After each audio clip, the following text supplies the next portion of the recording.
bahwa sembahyang itu pembuka bagi pintu rahasia alam malakut. Orang yang sembahyang bisa diperlihatkan Allah surga dan neraka pada waktu sembahyang itu. Orang yang waktu sembahyang bisa diperlihatkan Allah apa-apa yang terjadi di alam barzakh. Karena dalam sembahyang itu Allah membuka pintu malakut. Pintu malakut.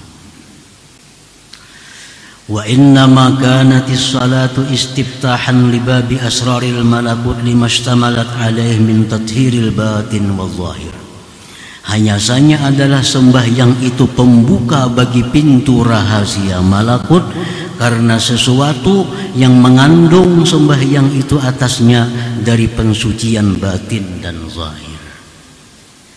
Alam malakut itu orang yang dibukakan Allah melihatnya, orang ini mesti bersih zahirnya, bersih batinnya, itu dibuka oleh Allah pintu alam malakut itu. Nah, sembahyang ini bersih, orang yang sembahyang bersih daripada hal-hal yang kotor baik zahir maupun batin. Qala Rasulullah sallallahu alaihi wasallam, ara'aitum law anna nahran bi babi ahadikum yaghtasilu fihi kulla yawm 5 marrat hal yabqa min daranihi syai'. Rasulullah SAW bersabda kepada sahabatnya, apakah pendapat kalian wahai sahabat, jikalau ada sungai di pintu rumah kamu, mandi pada sungai itu tiap-tiap hari 5 kali mandi, apakah ada tersisa daki di tubuh kalian? Qalu la yabqa min daranihi syai'. Ujar sahabat, tentu ada bedaki lagi. 2 kali gini sehari itu mandi sudah bersih, ini 5 kali sehari. Qal Rasulullah bersabda, fadzalika mithlu shalawatil khams. Itulah perumpamaan sembahyang 5 waktu. Yamhullahu bihinnal khataya. Allah hapus dengan sembahyang 5 waktu itu segala dosa kita, segala kesalahan kita. Nah, kalau sudah terhapus dosa kesalahan kita, maka mata hati kita akan nampak, mata hati kita akan terang. Itulah saatnya dibuka Allah rahasia-rahasia malakut tadi. Sebagaimana yang pernah disabdakan Rasulullah SAW, begitu beliau selesai sembahyang, Rasulullah bersabda, aku diperlihatkan surga dan neraka seperti ini, seperti ini. Nah, dalam sembahyang dibuka oleh Allah pintu malakut itu.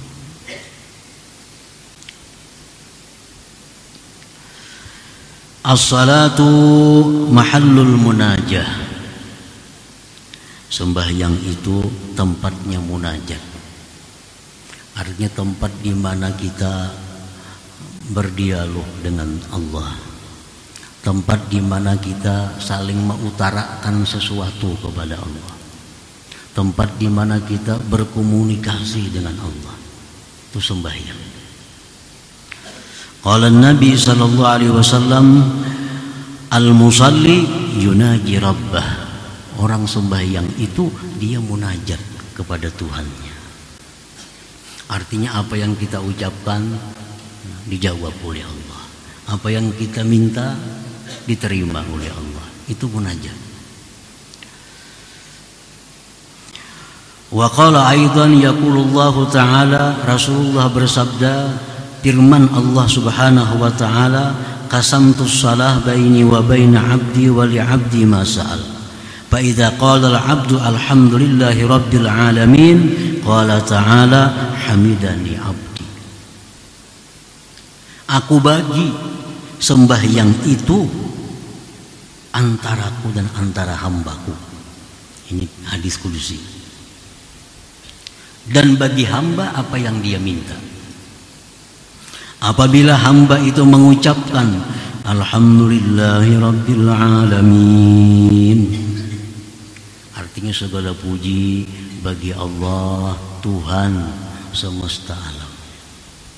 Nah, itu Allah berfirman, hamidani abdi.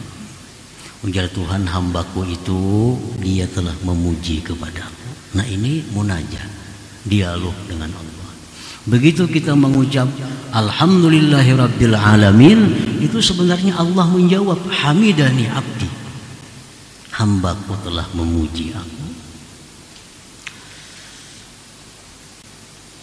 Faidza qala, bila seorang hamba berkata Ar-Rahmanir Rahim, Allah Ta'ala, Allah berfirman, majjadani abdi, telah memuliakan kepadaku hambaku, telah mengagungkan kepadaku hambaku. Nah, kita mengucap bahwa Allah itu maha pengasih, Allah itu maha penyayang. Allah menjawab bahwa dia telah memuliakan aku.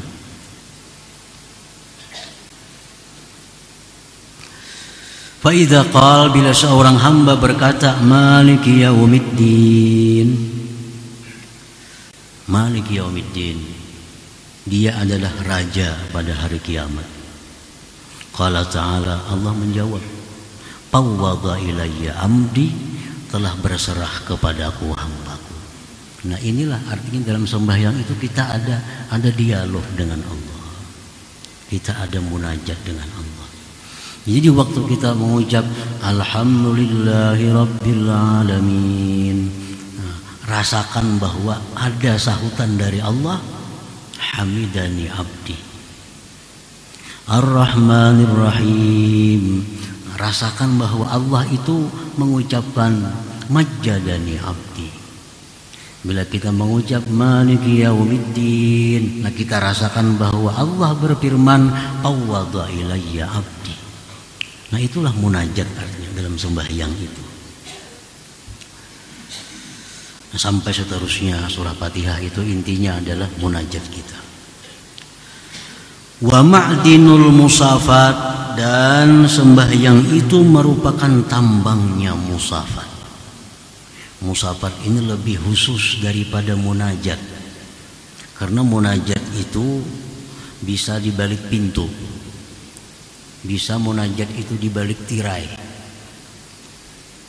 Misalnya kita ada kesimpulan di dalam rumah, ada, padahal pintu masih tertutup, tapi sudah munajat. Kalau musafat ini, nah ini hilangnya hijab, tidak ada lagi hijab pendinding antara kita dengan Allah pada waktu sembahyang itu. Al-munajatil khalisah minat tashwis, musafat itu artinya adalah munajat yang bersih daripada gangguan-gangguan. Wa bil hadits innal 'abda idza qama ila shalah rafa'allahu al-hijab bainahu wa bainah. Seorang hamba itu bila berdiri kepada sembahyang, Allah angkat hijab antaranya dan antara Allah Subhanahu wa taala. Jadi kalau kita munajat itu masih ada kemungkinan di balik tirai, di balik pintu. Tapi kalau sudah musafat, hilang pendinding, hilang pencegah daripada kita dengan Allah Subhanahu wa taala. Dan itu terjadi di dalam sembahyang itu. Tattasi'u fiha mayadinul asrar, luas pada sembahyang itu midan-midan rahasia. Maksudnya tansyarihu fihal qulub bitawarudil ulum wal ma'arif. Terbuka pada sembahyang itu hati kita, hati terbuka dalam sembahyang itu untuk menerima kedatangan ilmu-ilmu dan ma'rifat. Dalam sembahyang itu hati kita ini sebenarnya terbuka, menadah untuk masuknya ilmu-ilmu dan ma'rifat dari Allah Subhanahu wa taala. Wa tashruqu fiha shawarikul anwar tatlu'u fil qulub al anwarul lati hiya min samaratil ulum wal ma'arif, dan terbitlah pada hati itu cahaya-cahaya merupakan buah daripada ilmu dan ma'rifat tadi. Jadi waktu sembahyang itu hati kita terbuka menerima ilmu, menerima ma'rifat. Begitu hati menerima ilmu ma'rifat, hati kita menjadi bercahaya. dan cahaya ini memancar ke seluruh tubuh kita. Nah, para muhibbin rahimakumullah, cahaya itu memancar kepada mata, maka mata ini terpelihara daripada memandang yang diharamkan Allah. Cahaya itu memancar ke telinga, telinga terpelihara daripada mendengar yang diharamkan oleh Allah. Cahaya memancar ke tangan, tangan pun terpelihara daripada meraba, menjamah, menyentuh yang diharamkan oleh Allah. Cahaya memancar ke kaki, kaki pun terpelihara daripada melangkah kepada hal-hal yang dilarang oleh Allah Subhanahu wa ta'ala. Nah, jadi cahaya itulah yang menyebabkan tubuh kita terpelihara daripada munkar. Sebagaimana yang difirmankan Allah bahwa sembahyang itu mencegah dari kejahatan dan kemunkaran. Nah, iya demikian. Sembahyang itu mengakibatkan orang yang sembahyang tadi tertegah dari kemunkaran, karena matanya sudah diberi cahaya ilmu ma'rifat, telinganya, tangannya, kakinya, mulutnya lalu terjaga karena ada cahaya ilmu dan ma'rifat yang memancar dari hatinya tadi. Nah, para muhibbin rahimakumullah, faidah-faidah sembahyang yang disebutkan tadi ini khusus diberikan Allah kepada orang yang benar-benar mendirikan salat itu. Orang yang hanya sekedar melaksanakan salat, nah, tentu tidak akan dapat faidah-faidah seperti tadi. Orang salat sembahyangnya kada paham apa yang dibacanya, kadang-kadang berapa rakaat jumlahnya kada ingat juga. Untung mah ikut imam, jaka sorangan tuh bisa kayak apakah sembahyangnya. Untung mah ikut imam. Untung mah ikut imam. Makanya itu bila imam ini salah, di belakang tuh lalu daur. Imam ini salah, misal imam mestinya tasahud awal, imam berdiri di belakang tuh daur, karena kada ingat juga. Kada ingat juga.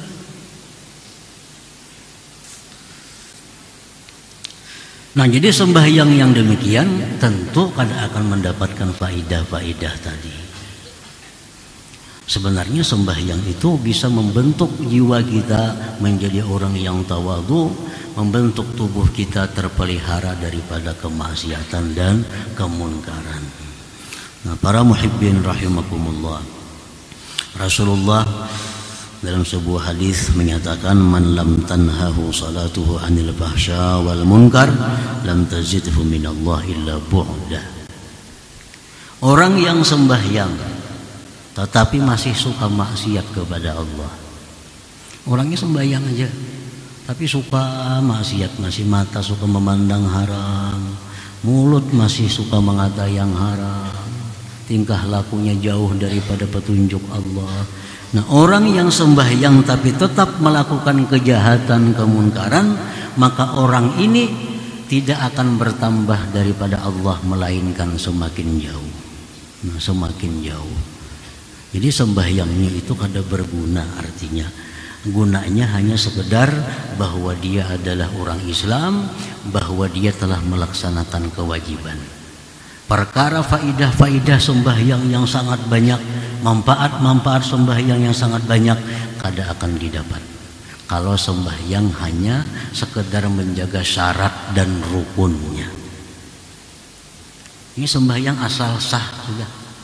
Bila syaratnya terpenuhi, rukunnya bujur, cukup. Nah, sunat-sunatnya kada perlu, apalagi khusyuknya ditinggalkannya. Nah, sembahyang ini hanya sekedar melaksanakan kewajiban. Sembahyang ini diumpamakan seperti orang yang menghadiahkan kepada raja seorang budak yang cacat. Bukan mendapat hadiah dari raja, tapi justru bisa dihukum.